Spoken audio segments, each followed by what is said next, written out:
Budget की तैयारी और कुछ सरकार ने पहले से आदरणीय नीतीश कुमार जी के मार्गदर्शन में किया है।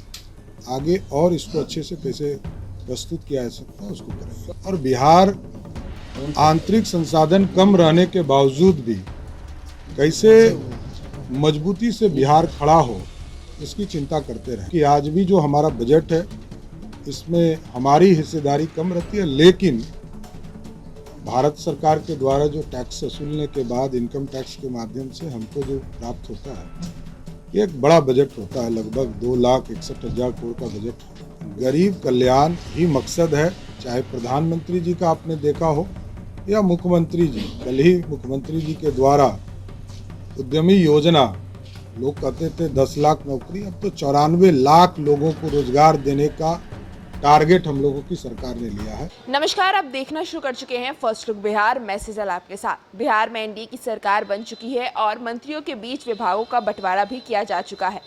बिहार के उप मुख्यमंत्री सम्राट चौधरी को वित्त विभाग और स्वास्थ्य विभाग समेत 9 विभाग सौंपे गए हैं, जिसके बाद से उन्होंने पदभार ग्रहण कर लिया है और अपनी जिम्मेदारी को लेकर पत्रकारों से बात करते नजर आ रहे हैं। पहले आप सुनिए क्या कुछ कह रहे हैं सम्राट चौधरी। ये स्वाभाविक है, बिहार में लगातार आदरणीय सुशील मोदी जी, आदरणीय नीतीश कुमार जी के नेतृत्व में, फिर बाद के कालखंड में तारकिशोर जी, विजय चौधरी जी लगातार वित्तीय प्रबंधन करते रहे और बिहार आंतरिक संसाधन कम रहने के बावजूद भी कैसे मजबूती से बिहार खड़ा हो इसकी चिंता करते रहे।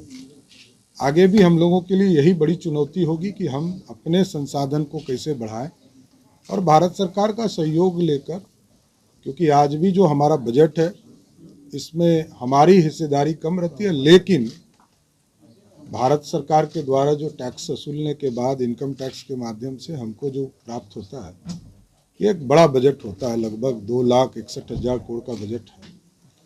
तो इस परिस्थिति में आगे के दिनों में भी हम वित्तीय प्रबंधन और अच्छे से कैसे कर सकते हैं इस पर चर्चा करेंगे और इसको आगे बढ़ाएंगे। वित्त विभाग के अलावा भी कई विभाग आपके पास है, तो क्या उन सब विभाग का पदभार ग्रहण करेंगे? और नहीं, एकदम स्वाभाविक है। सभी जगह काम करने हैं और जब तक नए मंत्री नहीं आते हैं तब तक सारे काम को आगे बढ़ाना है। बजट को लेकर भी तैयारी करनी होगी, क्योंकि बजट पेश एकदम जरूर बजट की तैयारी और कुछ सरकार ने पहले से आदरणीय नीतीश कुमार जी के मार्गदर्शन में किया है।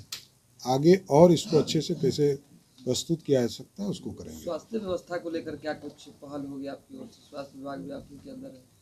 नहीं, पूरी तरह देखिए, लगातार मेडिकल कॉलेज बनाने का काम देश के प्रधानमंत्री जी आदरणीय नरेंद्र मोदी जी और बिहार के मुख्यमंत्री नीतीश कुमार जी कर रहे हैं। इसको और अच्छे से कैसे इसको सभी जगह उपस्थित हो पाए, सभी जिले में, सभी लोकसभा क्षेत्रों में टारगेट है कि हम वहाँ पर मेडिकल कॉलेज की स्थापना करें। उस टारगेट को अचीव करना है। पहली बार आप बजट पेश करेंगे वित्त मंत्री के तौर पर, तो क्या कुछ उसमें ऐसा रहेगा ताकि राज्य के लिए गरीब कल्याण ही मकसद है, चाहे प्रधानमंत्री जी का आपने देखा हो या मुख्यमंत्री जी। कल ही मुख्यमंत्री जी के द्वारा उद्यमी योजना, लोग कहते थे 10 लाख नौकरी, अब तो 94 लाख लोगों को रोजगार देने का टारगेट हम लोगों की सरकार ने लिया है।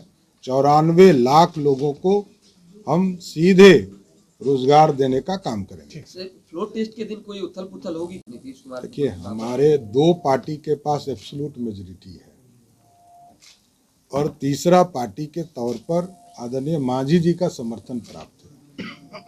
तो जब 3 पार्टी के बहुमत से 128 वोट होते हैं तो कोई छेड़छाड़ करने का प्रयास करता है तो आप सोचिए, खुद ही वो एमएलए को घुमाने के लिए हैदराबाद घुमा रहे हैं, तो उनको समझना है ना। विभाग को लेकर मांझी जी नाराज चल रहे हैं। मांझी जी विभाग को लेकर कह रहे हैं कि जो विभाग पहले उन्हें मिला था वही बेटे को लगातार मिल रहा है। देखिए, ये विषय सभी लोग उस पर बात कर रहे हैं, चर्चा हो रही है, आगे कुछ निर्णय लिए जाएंगे।